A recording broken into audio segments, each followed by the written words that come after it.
Jusqu'à ce qu'un groupe de militaires en trahit l'annonce à la télévision nationale, personne ne voulait y croire.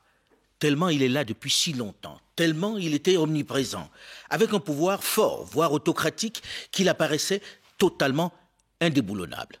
Idriss Déby, le guerrier, a été enterré hier dans son village après des obsèques grandioses vendredi à N'Djamena, la capitale, en présence de nombreux chefs d'État du G5 Sahel, mais également du président Emmanuel Macron de France, qui, chose exceptionnelle, a effectué le déplacement pour clairement apporter son soutien au comité militaire de transition dirigé par le fils du défunt, mais surtout mettre en garde quiconque menacerait la stabilité du Tchad. Au-delà de la polémique que suscite cette intervention, cette prise de position claire, au-delà de l'émotion née de cette disparition brutale dans des conditions qui restent à établir, c'est quoi la suite? Quel avenir pour le Tchad? Comment envisager l'après Idriss Déby Itno? Bonjour à tous et bienvenue dans le débat africain qui est ce dimanche à N'Djamena, la capitale tchadienne. Avec sur ce plateau plusieurs acteurs importants de la vie politique et sociale de ce vaste territoire sahélien. D'abord, M. Succès Masra, fondateur et président du parti Les Transformateurs, dont la candidature n'a pas été retenue aux dernières élections présidentielles en raison de son jeune âge. Il fallait en avoir 40. Il ne les avait pas encore. Bonjour Succès Masra. Bonjour. Merci d'être là. Second invité de ce plateau, le docteur Ali Abderrahmane Agar, ancien secrétaire général de la présidence, ancien recteur de l'université de N'Djamena, actuel membre du panel des éminentes personnalités du mécanisme africain d'évaluation par les pairs, la MAEP Afrique, une agence de l'Union africaine. Ali Abderrahmane Agar est aussi l'auteur d'un ouvrage sorti ce mois, ouvrage au titre assez prémonitoire, Tchad du pouvoir intégral à l'alternance politique ou au déluge. Point d'interrogation. Bonjour Ali Abderrahmane Agar. Bonjour. Merci d'être là. Notre troisième invité, Mahamad Nouri Bedou, fondateur et secrétaire général de la Convention tchadienne de défense des droits de l'homme. Bonjour Mahamad Ibedou. Bonjour. Et merci d'être là. Quatrième invité de ce plateau, Mahamad Zenbada Abbas, le secrétaire général du MPS, le parti du défunt président Idriss Déby Itno. Mahamad Zenbada Abbas en est l'un des chefs historiques. Il est également le président du cadre national du dialogue politique. Bonjour Monsieur Zenbada Abbas. Bonjour. Merci d'être là. N'Djamena a vécu au rythme des obsèques cette semaine qui se termine. Après la surprise est venu le moment du recueillement. Aujourd'hui, on a enterré le président Idriss Déby Itno. Et les gens se demandent pourquoi avoir choisi de ne pas respecter la Constitution, de ne pas mettre à la place le président de l'Assemblée nationale. Là, je me tourne vers M. Zenbada Abbas. La question tarot de tout le monde, c'est celle qui alimente les commentaires jusqu'à maintenant. Pourquoi n'avoir pas respecté la Constitution qui disait que ce devait être le président de l'Assemblée nationale? Merci Alain Foucault, merci, bonjour chers frères et amis. Il est vrai que le maréchal était sur le théâtre des opérations. Il a été grièvement blessé. Et pendant qu'on l'avait évacué, il a rendu l'âme. Ceux qui l'avaient transporté sur le terrain et pour l'amener ici à N'Djamena étaient des militaires. Donc c'était d'abord sa garde rapprochée. Et ceux qui ont constaté donc son décès, c'est d'abord les militaires. C'était ceux qui étaient autour de lui. Et la première personne qui a été convoquée, c'était le président de l'Assemblée. Ensuite, le président de la Cour suprême. Pour dire, monsieur le président de l'Assemblée, voilà, monsieur Idriss Déby, le président est mort, voilà sa dépouille, vous constatez? Oui, je constate. D'accord. Donc, la Constitution dit que c'est vous qui assurez le rôle de... Pendant que le Sénat n'est pas là, c'est vous qui assurez le rôle du président du Sénat. Donc, à partir de maintenant, voilà, la DGC est à votre disposition, vous avez vos gardes-corps, et à partir d'ici, donc, monsieur le président de la Cour suprême, vous faites le processus pour que la transition continue. Il ne devrait pas avoir un vide à la tête de l'État. Le président de l'Assemblée a été d'abord surpris. Alors, le président de l'Assemblée avait dit, oui, c'est vrai que je constate qu'il est mort, mais moi, je ne suis pas prêt à assumer cela. Pour deux raisons. La première raison, c'est que d'abord, je suis malade, je prends des infiltrations toutes les 3 semaines. Et la deuxième raison est qu'actuellement, je ne connais pas l'état d'esprit des militaires, je ne connais pas ce qui se passe dans le pays. Donc, il y a une guerre et je ne peux pas assumer ça comme ça, n'étant pas préparé. Voilà les raisons qu'il a évoquées. Et devant donc cette situation, Jean a insisté, mais il n'a pas voulu comprendre, il a donné ses raisons. Donc, devant cette situation, les officiers qui étaient là étaient obligés de dire, bon, mais s'il n'y a pas d'autre recours, nous serons obligés de faire ça. Et après, on demandera aux gens comment ça va se passer. C'est comme ça que le CMT a été mis en place. C'est comme ça que le CMT est finalement parvenu à prendre le pouvoir. Alors, aujourd'hui, est-ce que vous adhérez à cette solution du CMT qui prend le pouvoir dans des circonstances où le président de l'Assemblée nationale dit non, je ne peux pas assumer ses fonctions? Non, nous n'adhérons pas et je crois que les Tchadiens n'adhèrent pas à cela. Pour au moins 2 raisons. La première, c'est que on doit respecter la Constitution. Si le président de l'Assemblée nationale n'est pas disponible, il a 4 vice-présidents, tous ici, je crois, de la même mouvance présidentielle. On doit passer au suivant. Il y a moyen de trouver dans cette vaste majorité quelqu'un qui peut assumer ses fonctions. Ça permettra au Tchad de respecter sa Constitution. C'est quand même un minimum pour un départ. Deuxième raison, c'est que ça permettra au Tchad de ne pas être au banc de l'Union africaine. L'article 23 de la Charte de l'Union africaine sur la démocratie et les élections met au banc des nations tout pays dans lequel il y a un coup d'État. C'est de ça qu'il est question. Les bonnes intentions, etc. Mais c'est un coup d'État, c'est la réalité. Est-ce que le Tchad, qui est à la tête de l'Union africaine, peut donner un mauvais exemple à la fois à l'Afrique, mais à l'Afrique centrale aussi? La troisième raison pour laquelle les Tchadiens ne sont pas d'accord, ça consacre quoi? La transmission dynastique du pouvoir. Et donc, si c'était fait dans la précipitation... Lorsqu'on vous prend l'argument qui est évoqué, c'est-à-dire celui de dire le président de l'Assemblée nationale dit on est dans une situation militaire, donc ce n'est pas une situation habituelle, il va bien falloir que les militaires prennent leurs responsabilités. On va y croire. Et justement, donc, parlons de l'avenir.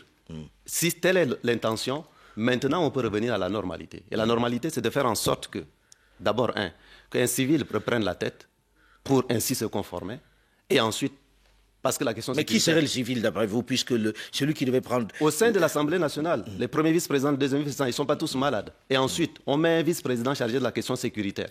Ça permettra de montrer à tous les Tchadiens que la question sécuritaire est majeure pour notre pays. Et enfin, un Premier ministre avec un gouvernement d'union qui permettra ainsi donc de travailler pour aller au dialogue. C'est peut-être la transition qui va permettre de mettre tout ça en place donc, avec le temps. Donc une transition civilo-militaire sans la transmission dynastique du pouvoir. C'est ce que les Tchadiens demandent. Monsieur Ibedou, est-ce que vous partagez ce point de vue de M. Masra? Oui, bien sûr. Bien sûr que je partage ce point de vue. Bien sûr que l'ordre constitutionnel a été tout simplement violé. Bien sûr que quand l'ordre constitutionnel n'est pas respecté, ça s'appelle un coup d'État. Et surtout que c'est des militaires qui sont... Mais on est dans un État qui n'est pas en situation de paix. Et on peut comprendre que les militaires, à ce moment-là, se disent on ne va pas laisser ça, on ne va pas laisser une période de vacances. Il n'y a pas de période de vacances, en fait. On se demande même sur la nature de la demande adressée au président de l'Assemblée pour lui demander est-ce qu'il est apte à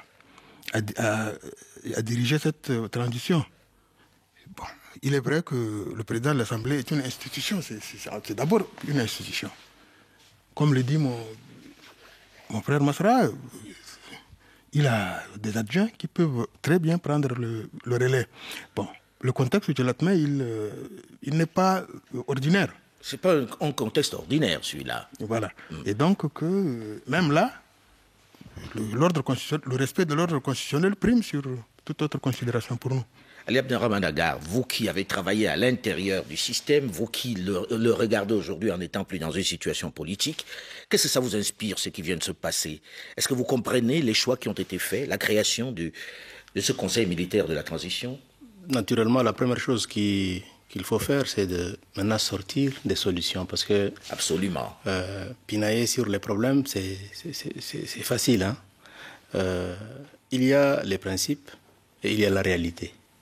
Les principes, ce sont les textes. Et moi, tout le monde connaît ma position. Je l'ai écrit dans le livre. Je suis contre les dévolutions dynastiques et monarchiques dans des républiques. Ça, c'est clair. Je crois que monsieur le secrétaire général Zembada, qui est un ami de très très longue date, depuis le lycée, je crois que toutes les luttes sont faites pour qu'il n'y ait pas de monarchie au Tchad. Mais il y a une réalité, et cette réalité-là, elle est plus forte que les principes. Vous êtes sans ignorer que le président est mort de manière vraiment tragique, inattendue. Et tout le monde a été pris au dépourvu. C'est pourquoi je crois qu'il faut que l'on soit à mesure de proposer des solutions et de sortir de cette période de crise. Donc, faire en sorte que la transition soit le plus court possible, créer les conditions pour que la charte de transition, qui porte quelques problèmes en elle, refaire les choses de sorte que l'on n'ait pas honte de notre pays. Moi, c'est un peu ça que je vois. C'est comme ça que je vois les choses, Alain. Nos problèmes, ce sont nos problèmes. Il faut sortir maintenant les solutions. Et la classe politique, la société civile, le pouvoir, a un certain nombre de solutions. Chacun a sa solution. Ensemble, avec les partenaires, on va se retrouver et on va dégager quelque chose qui ferait en sorte qu'après 30 ans, on n'ait pas encore à poser les mêmes problèmes. Dans un pays qui a connu la guerre beaucoup trop longtemps, puisque la plupart des Tchadiens ont le souvenir des guerres dans ce pays interminables. Alors, justement, M. Agar dit, on est dans un contexte particulier qui a les textes, c'est vrai, mais il y a la réalité. Vous pouvez comprendre ça, Succès Masra? La réalité ne doit pas être plus forte que les principes. Des principes, on arrive à aiguiser les choses. Je suis d'accord avec Ali quand il dit qu'il faut des solutions. Et justement, nous devons proposer des solutions qui doivent permettre à tout le monde de ne pas perdre la face. Et ça, c'est fondamental. Le CMT, les militaires sont fondamentaux dans ce pays. Ils ont un rôle à jouer. Pour être efficaces, ils n'ont pas besoin de prendre la tête du pouvoir. Au Mali, c'est une junte qui a pris le pouvoir. On a décidé de mettre un président civil et de mettre un vice-président chargé des questions sécuritaires. Ça a permis ainsi de maintenir les choses et de travailler à répondre aux questions sécuritaires. C'est ce que nous proposons. Et ensuite, parce qu'il faut continuer, d'ici à ce qu'on arrive à un dialogue, il faut continuer à payer les salaires des fonctionnaires, à s'occuper des soins des gens. Il faut un gouvernement qui ne peut être plus l'ancien gouvernement, avec une composition où il y a la société civile, il y a les acteurs politiques de l'intérieur de la diaspora, et ce gouvernement avec un président civil, un vice-président chargé de la question de sécurité, où il y aura même les gens du CMT recomposés, retoilettés, et un gouvernement avec un Premier ministre. Nous allons à un dialogue. Et au sortir du dialogue, nous mettons sur pied des institutions de transition, dans le modèle de ce qui a été fait à la conférence nationale souveraine. Vous voyez, si on fait ça, à la fois les questions sécuritaires sont protégées, les militaires serviront, les civils serviront, et nous mettons toutes les intelligences ensemble. Ça, c'est une solution qui permet au Tchad de renouer avec l'Union africaine, d'envoyer un grand signal, de ne pas enfermer le fils qui remplace le père. Ceci est intenable et chacun va jouer son rôle. Voilà des solutions concrètes que nous proposons au niveau des acteurs politiques notamment. Alors, M. Zenabas, que répondez-vous à cela? Je sais que j'ai écouté pendant qu'on préparait cette émission certains dire si le CMT voulait confisquer le pouvoir, il n'aurait pas permis le fonctionnement des partis. Est-ce qu'aujourd'hui, vous avez le sentiment que le CMT serait prêt à ouvrir ce dialogue-là avec les civils, à écouter les propositions faites? Bon, je comprends parfaitement les arguments des uns et des autres. Hein. Comme l'a dit Ali, il y a des principes et il y a la réalité. La réalité de l'exercice de pouvoir n'est pas comme ce qu'on pense. Un pays doit fonctionner, il ne devrait pas avoir un vide. Un pays, c'est une continuité. Les hommes sont mortels. C'est une contingence. Les hommes sont contingents. Mais le pays existe et il doit fonctionner, il doit marcher. C'est exactement comme ça qu'il faut prendre le problème. Aujourd'hui, le CMT est en place. L'Union africaine dont on parle. Hier, le président en exercice de l'Union africaine était là. Le président de la commission de l'Union africaine était là. Le G5 Sahel était là. La CEAC était là. La CEMAC était là. Les pays amis étaient là. Dont le président Emmanuel Macron de France. Tous connaissent réellement ce que c'est que le pouvoir dans ce pays-là. Et le Tchad est un verrou essentiel dans la sécurité de l'ensemble de la sous-zone. Ne le regardez pas avec un œil étriqué entre nous Tchadiens, la prise du pouvoir s'est fait ceci, s'est fait cela. Non, le Tchad a dépassé ça. Le Tchad a dépassé cela. Le Tchad a aujourd'hui des fils qui défendent la cause de l'Afrique. Mais ça reste un État. Tout à fait. Du fait que ça reste un État, Ali l'a dit tout à l'heure, cherchons les solutions. Quelles sont les solutions? Hier, on les a proposées. Avant-hier, on les a proposées. Hier encore, on les a proposées. Alors, c'est quoi les solutions? Parce qu'il y a eu une rencontre entre les partis politiques, ceux qui se disent de l'opposition et ceux qui se disent de la majorité, avec des présidents amis qui étaient venus et qui nous ont reçus. M. Masra était là. Les solutions qu'on avait préconisées, c'était que la querelle de dire le CMT n'est pas légitime, le CMT doit, est déjà derrière nous. Il faut aller de l'avant. Il faut un gouvernement civil, dirigé par un Premier ministre civil, qui devrait s'occuper en premier lieu, de mettre en place une équipe pour un dialogue. Ce dialogue, le Premier ministre devrait le faire avec l'opposition et la majorité et faire un gouvernement d'union nationale. Il faut un gouvernement d'union nationale de transition où toutes les forces vives de la nation participent. Vous êtes d'accord sur le principe, alors? On est d'accord sur le principe, et le CMT n'a jamais dit qu'il n'est pas d'accord, puisque le CMT, dans sa charte, qui a suspendu la Constitution, dissout l'Assemblée, dissout le gouvernement, a permis le fonctionnement des partis politiques. Or, dans un coup d'État normal, quand on suspend la Constitution emporte le fonctionnement des partis politiques. Mais si les partis politiques ont été reconnus comme tels pour qu'ils exercent, pour qu'ils fonctionnent, c'est parce qu'on veut laisser aux partis politiques la latitude de continuer à faire la politique dans ce pays. Mais sachons, mes chers frères, que d'abord actuellement, il faut que le Tchad existe. Le Tchad doit exister parce que le Tchad a été menacé dans sa sécurité. Le premier des Tchadiens qui a été élu au suffrage universel est tombé sur le terrain. Ça veut dire que l'heure est grave. Donc, la première action est une action d'abord du maintien de la paix et de la sécurité dans le pays. Il faut que le Tchad reste un et indivisible dans ses frontières. Oui, mais lorsqu'on vous écoute, on se pose la question de savoir, ça veut dire que dans ce pays, si le numéro 1 n'est pas militaire, il n'y a pas de paix? Je n'ai pas dit ça. Le numéro 1 était un militaire, mais qui a passé au suffrage universel. Il y avait une armée. Les gens ont tendance à oublier la donne de l'armée. Si aujourd'hui vous voulez qu'on revienne à l'ordre constitutionnel, qu'est-ce que dit la Constitution? L'intérimaire est chargé d'organiser juste les élections. Net. Ni plus ni moins, en 90 jours. Pensez-vous qu'en 90 jours, les problèmes du Tchad vont être résolus? Les problèmes du Tchad sont beaucoup plus autre chose. Il faut qu'à partir de maintenant, que le gouvernement qui devrait être mis en place doit faire de sorte qu'il y ait une réconciliation nationale et totale avec tous les fils du Tchad. Aucun sang ne devrait se verser. Qu'on prenne le temps de faire une réconciliation nationale. Bien, il y en a qui sont nostalgiques de la conférence nationale. Ce n'était pas la même époque, ce n'était pas la même situation. On va revenir dessus rapidement. Je vais réagir rapidement parce que on ne peut pas dire le CMT c'est un fait, passons dessus et allons à autre chose. Il y a eu une donne, y compris les rébellions, qui sont aux portes, qui peuvent s'asseoir et discuter aussi avec nous. Nous devons créer des conditions. Personne ne dit que la sécurité n'est pas importante. Personne ne dit qu'il faut balayer le CMT simplement. Mais dire que la sécurité est importante ne veut pas dire qu'il faut qu'un président soit issu du CMT.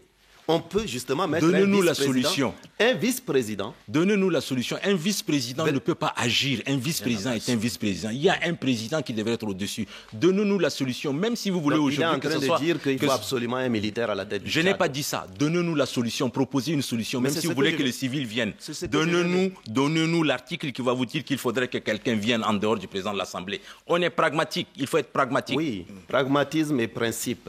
Parce qu'on a toujours... Et si nous sommes arrivés à ça, c'est justement à cause des raisonnements qui ont voulu déifier un homme.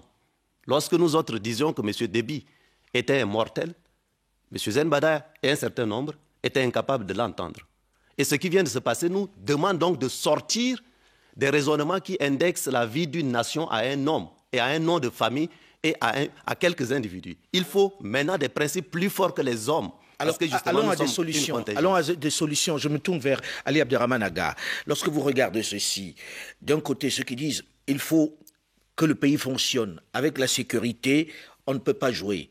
Et ceux qui disent on comprend bien ça, mais on voudrait que le président soit un civil. On ne veut pas juste d'un premier ministre. Pour vous, quelle est la solution? Moi, je suis un témoin de l'histoire du Tchad depuis une trentaine d'années. Et je sais que l'exercice du pouvoir et les principes, quelquefois, se mettent en conflit. Mais on peut prendre les principes pour habiller la réalité. Et c'est pourquoi moi, je demanderais avec beaucoup d'humilité les hommes politiques d'avoir un peu pitié du Tchad lorsque vous regardez un peu nos problèmes. La population, d'ailleurs, elle s'en fout de ce que nous sommes en train de raconter ici. Ce qui l'intéresse, c'est un peu de sécurité, un peu de paix, un peu de concorde, un peu de nourriture, un peu d'entente. Je suis dans l'idéalisme, comme toujours. Moi, je suis un enseignant. J'aurais aimé voir Mohamed Idriss habiller le manteau de Amani Touré, rentrer dans l'histoire le plus rapidement possible, comme son père l'a été. En rendant le pouvoir, en rendant le pouvoir très rapidement, après une bonne transition, organiser de bonnes élections et dire je suis militaire, voilà, le pays est en paix, Masra vient, Zembada vient, un autre, etc. Ainsi de suite. Pourquoi est-ce qu'on n'arrive pas à voir les choses ainsi? Sortir de l'immédiat pour se projeter dans quelque chose de plus solide. Mais parce qu'on a aussi pris l'habitude de voir certains dire, bon, on va organiser et ne pas partir. Hein. Pardon? Parce qu'on a aussi vu d'autres arriver au pouvoir en disant, on va organiser les élections, et puis n'ont jamais organisé. Je l'ai dit officiellement ici sur RFI, je voudrais voir Mohamed Idriss sortir par la grande porte comme l'a fait son père et créer les conditions pour que le nom de son père et son nom associé à celui de son père soit un nom associé à la stabilité définitive au Tchad. Je crois qu'il faut que la classe politique l'aide à ça, sans le déifier encore, sans dire 100 ans on ne peut pas, etc. Ainsi de suite. Il a ses 18 mois. Dans ces 18 mois-là, on va faire une bonne transition. Et, vous êtes pour les 18 mois alors, Ali Abderrahmane? Je suis pour le 18, pour le 12. Franchement, moi, j'ai fait la transition. Je sais que 12, c'est impossible. 6, c'est carrément impossible. 18, on peut s'arranger. On peut trouver des formules. Mais il faudrait que les militaires ne s'éternisent pas au pouvoir. Que les militaires fassent le travail qu'ils doivent faire. Les civils fassent le travail pour lequel ils ont été désignés pour le faire. Et ainsi ira le Tchad. Mais autrement, c'est pas évident. Alors, là, je me tourne vers M. Ibedou. Les 18 mois, ça vous convient de transition? Bon, avant de parler des 18 mois, il faudrait faire remarquer que nous avons là une opportunité formidable de prendre un bon départ. Bon, voilà que, tel que ça commence, il y a problème. Puis il y a un coup d'État. Il est là, le coup d'État. Même si certaines réalités peut-être peuvent militer en faveur d'un rôle important à faire jouer à l'armée. Oui, parce que quand on voit tous les chefs d'État qui étaient ici cette semaine, qui sont venus adouber un peu ce qui se passe, voilà. On se dit qu'on est dans une situation peut-être exceptionnelle. On n'a pas vu ça ailleurs. Et puis l'Union africaine n'a pas été aussi sévère que lorsqu'on a vu les coups d'État dans les autres pays. Absolument, absolument. On nous brandit toujours l'épouvantail de la sécurité. On nous brandit toujours que le Sahel risque de connaître des problèmes parce que... Mais est-ce que c'est juste un épouvantail? Non, c'est une réalité. Non, je ne crois pas. Ah. Je ne crois pas. Bon, je ne dis pas qu'il n'y a pas de risque je ne sais pas, de problème. Surtout entre les militaires. Mais je dis que on peut, ensemble, avec les militaires, temporiser les choses, mettre en avant l'intérêt de la nation et partir sur de bonnes bases. Alors là, je me tourne vers M. Zenabat. Là, tout à l'heure, Succès Masra, dans la première partie, disait « On veut bien que les militaires jouent un rôle. Personne ne nie le rôle important des militaires. Mais est-ce que les militaires ont besoin d'être à la tête de l'État? Lui, il dit, par exemple, il nous faudrait un président qui soit un civil. » Monsieur Alain Foucault, tout à l'heure, Ali Abderrahmane Adgar a dit qu'il est témoin de l'histoire depuis 30 ans dans ce pays. Moi, je suis témoin de l'histoire depuis 42 ans. En plus de 30 ans de pouvoir de M. Déby, j'ai été témoin de l'histoire. Je porte les stigmates de la guerre. Je connais ce que c'est que ce pays. Je connais la réalité du pays. Je connais le Tchad profond, village par village. Il y a des choses réellement qui se passent au Tchad qui ne peuvent pas se faire ailleurs. Nous sommes devant une situation où nous, partis au pouvoir, nous avons fait 30 ans de gouvernance. Il y a des acquis. Quoique il y a une opposition qui doit s'opposer toujours. C'est dans l'ordre des choses. Mais il y a la réalité en face. On a dit qu'il faut maintenant qu'on cherche des pistes de solution. Les pistes de solution sont quoi? Les militaires, même si aujourd'hui on leur dit, bon, écoutez, nous ne sommes pas d'accord, remettez le pouvoir aux civils. Mais il faut qu'il y ait des civils qui viennent prendre ce pouvoir. Et si demain les militaires, en repartant dans la caserne, 2 jours après, ils refont un coup d'État, on va encore continuer à dire non, non, remettez le pouvoir aux civils. Ok, 3 jours après, ils remettent le pouvoir aux civils. Une 4e fois, ils refont encore un coup d'État. On veut ça pour le Tchad? Parce que nous avons des égos surdimensionnés? Parce que chacun d'entre nous veut gouverner? Non, nous avons le temps pour ça. Les jeunes ont le temps pour ça. Est-ce que vous pensez que les militaires vont respecter les 18 mois? Ils doivent respecter les 18 mois. C'est nous qui devrons faire de sorte qu'ils respectent les 18 mois. Premièrement, en nous entendant, en faisant un gouvernement d'union des civils. Absolument, il faut qu'ils respectent. Deuxièmement, en ce qui concerne les civils qui créent souvent les problèmes. Voilà. En ce qui concerne les civils qui créent les problèmes. C'est eux qui créent les problèmes. Lui, il a été dans un parlement de la transition après la conférence nationale. Il était le secrétaire général du parlement de la transition. Donc, une transition de 18 mois me paraît, moi, correcte. Il faut maintenant que nous proposons des solutions pour que ces militaires-là, on ne les laisse pas seuls. C'est en tergiversant, c'est en continuant à parler des principes que nous allons les laisser s'éterniser au lieu qu'on leur donne le temps de faire rapidement ce que nous voulons. Donc leur donner les 18 mois, pendant ce temps, on organise. Exact. Succès Masra. Vous savez, il y a une question fondamentale. Pourquoi nous en sommes arrivés à ça? On a vendu le Tchad comme un pays en paix. Monsieur Ali Abdelrahman Agar ne va pas me contredire. Regardez le livre qu'il a écrit. C'est un épouvantail de paix. Un président qui va mourir au front.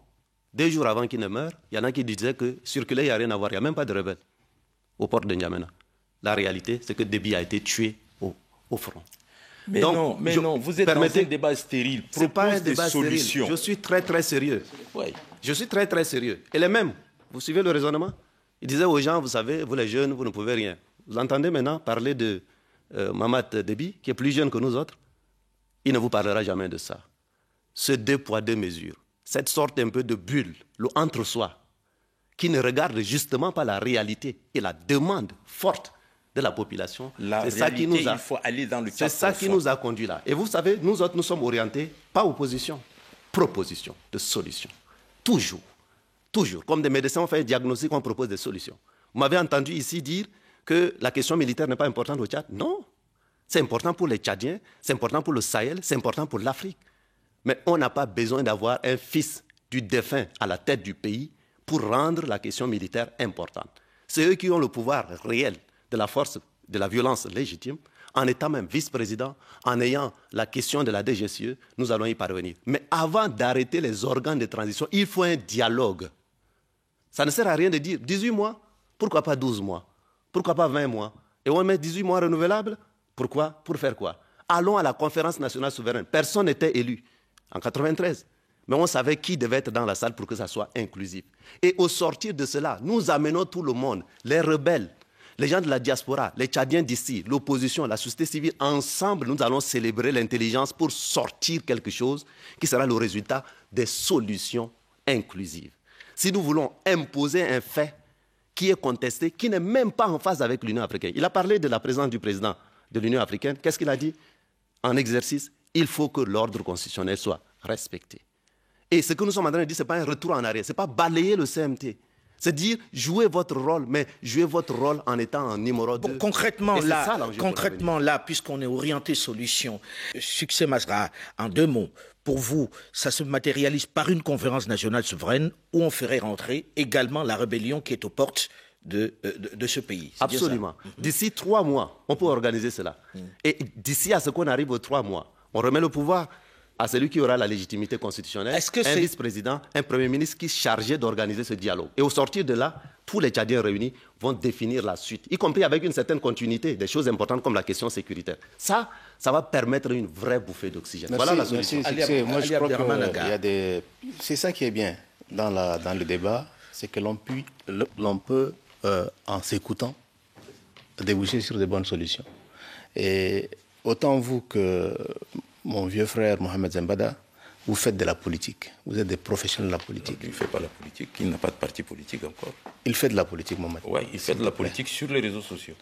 Je crois que je suis témoin de beaucoup de choses sur les réseaux sociaux. Aujourd'hui, c'est une forme de langage. Il faut accepter que Masra... Ça, c'est une digression. Allez-y. Voilà, c'est une digression. Maintenant, ils sont en train d'aller à des solutions en s'écoutant. Et je pense très, très sincèrement qu'à 3 heures de la disparition du président de la République, je lui avais fait un post que j'ai mis sur Facebook. Au président de la République? Oui. En disant, Monsieur le Président, les opposants qui viennent, je n'ai même pas utilisé le mot rebelle. Dès qu'on finira avec les élections, appelez-les, Mohamed Mahdi, c'est votre frère, on en discute. Je pars du principe, je suis militant de la non-violence. Et je dis sincèrement que ce qui manque au Tchad, c'est cette incapacité d'écoute. Cette incapacité d'écoute, et comme il l'a dit, il y a un peu trop d'ego. Chacun veut imposer son point de vue. Aujourd'hui, qu'on le veuille ou non, c'est très difficile à le dire. Je sais que mon frère Mamadou Ribédou, qui est un symbole dans la lutte pour les droits de l'homme. Non, mais il a même fondé le MPS, lui. Il n'y a pas que ça. Mais aujourd'hui, la lutte des droits de l'homme. Mais aujourd'hui, maintenant, je suis là. Oui, il s'est levé contre l'injustice très tôt. Très tôt. et c'est cet homme respectable qui est là. Nous voulons aller aux solutions. Et le CMT est une réalité, Masra. C'est une réalité, cher ami et frère. Vous êtes une réalité.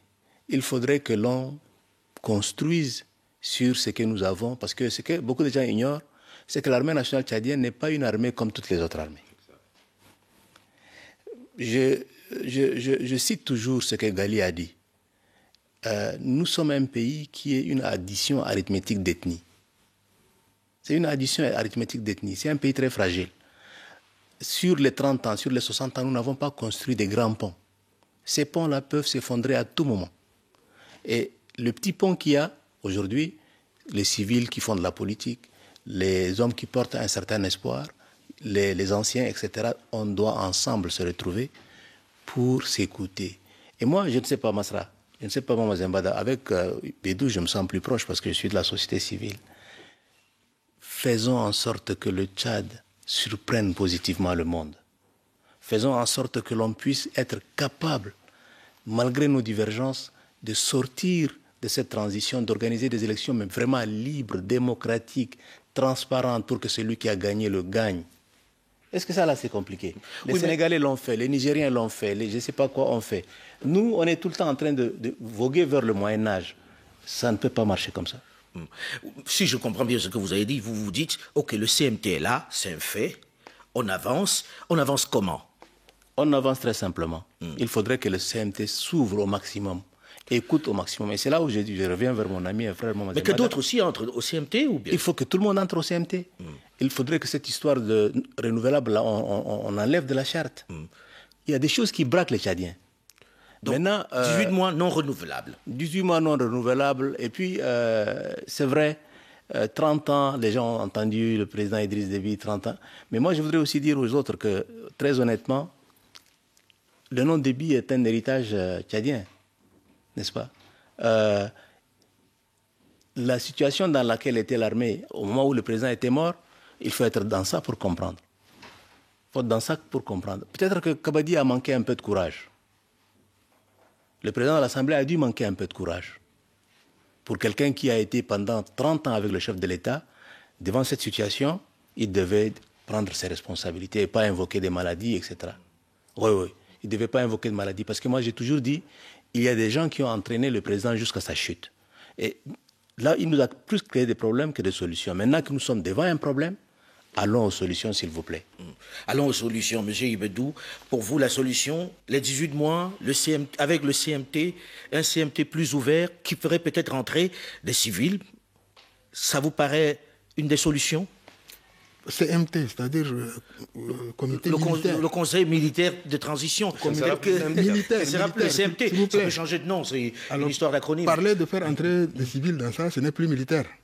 Il doit même changer de dénomination. Absolument, on peut toujours changer de dénomination, ça n'a pas de... Tout à fait. Quand quelqu'un est mordu par un serpent, il a peur de marcher sur la corde. Pourquoi? Parce que monsieur le défunt président Idriss Déby, paix à son âme, avait dit, quand il était arrivé au pouvoir, il a organisé la conférence nationale. Il avait à 2 ou 3 reprises parlé de partir au prochain mandat. Mais on en est arrivé au 6e mandat. Voilà. On en est arrivé au 6e mandat. Maintenant, le problème est tel que on nous met devant le fait accompli. Quand je dis nous, c'est le reste de la composante sociale, parce que la société civile est garante du bien-être de la population. On nous met devant un fait accompli.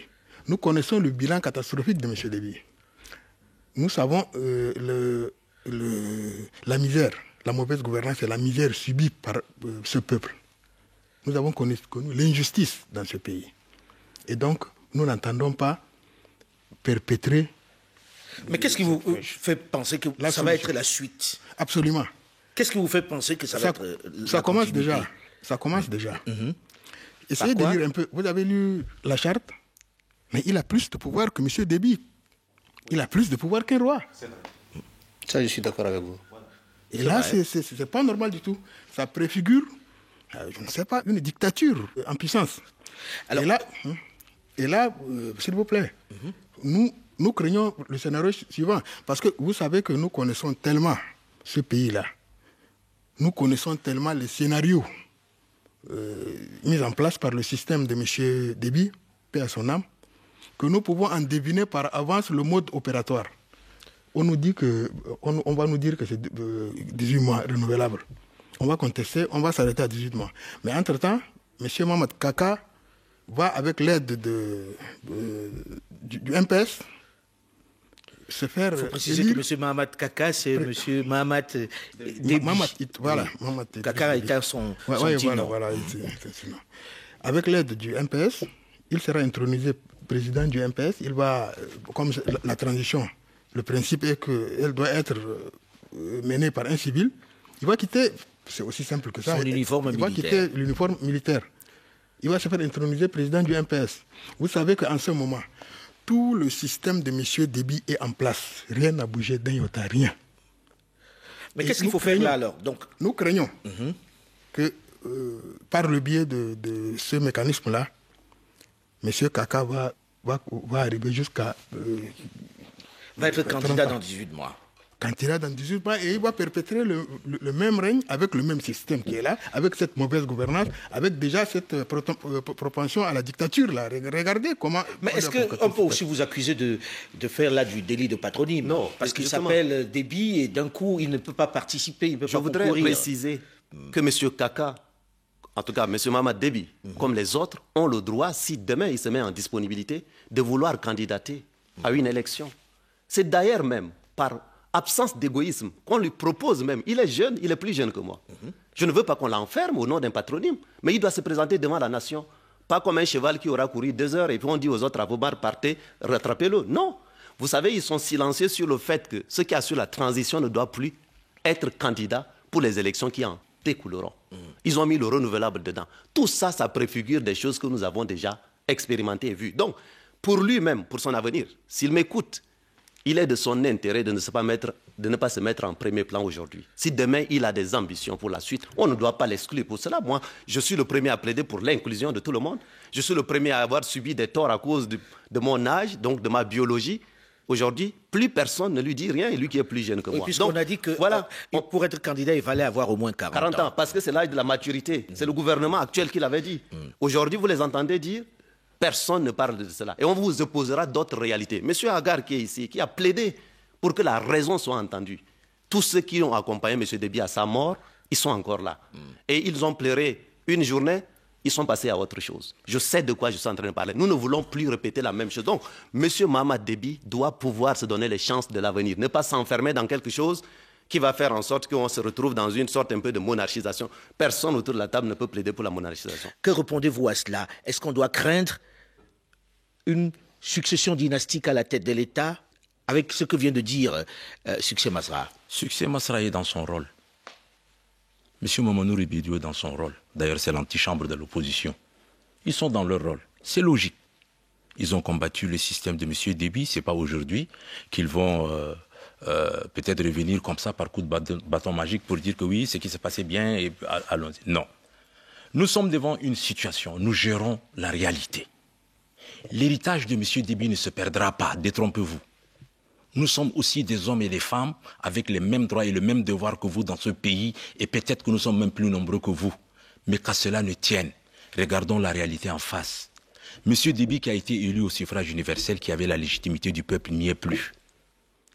Il y a un conseil militaire de transition qui est mis en place, qui semble être accepté par tout le monde. Si nous devrons continuer à pinailler, comme l'a dit Ali, sur la légitimité, pas la légitimité, on fera 1 mois, 2 mois, 3 mois. Le temps passe. Donc faisons la chose suivante. La proposition était concrète, M. Masra, vous devriez dire ce qu'on a dit hier, devant les chefs d'État qui sont venus nous rencontrer, la classe politique. Ce n'est pas la proposition de tout le monde. Et je viens d'expliquer, j'ai fait une émission avant même la rencontre avec les chefs d'État, M. Bazoum et M. Ghazouani. Moi, je suis celui qui respecte les gens et qui dit que quand les hommes se parlent, ils se disent des choses, même si on n'est pas d'accord, on avance. Faisons de telle sorte qu'il y ait une entente entre les hommes politiques pour que le gouvernement soit dirigé par un Premier ministre civil, un gouvernement d'union nationale composé de l'ensemble des forces vives de la nation, et on assigne à ce gouvernement des un cahier de charges. Bien. Mais je pense que ce n'est pas dans cette émission, malheureusement, qu'on pourra apporter des solutions. C'était une ébauche. J'espère qu'ici au Tchad, vous allez pouvoir vous retrouver pour pouvoir en parler et pour éviter encore à ce pays de connaître la guerre. Merci, monsieur, d'avoir accepté de venir en débattre. Et puis bon courage dans cette aventure, parce qu'elle va être peut-être un peu difficile à mener. Je rappelle en terminant ce livre que je vous conseille d'Ali Abdelrahman Agar, Tchad, du pouvoir intégral à l'alternance pacifique ou au déluge. J'espère qu'il est disponible dans les grandes surfaces. Ce débat africain est à présent terminé. La réalisation était assurée par Sébastien Faye. L'actualité continue sur France 24.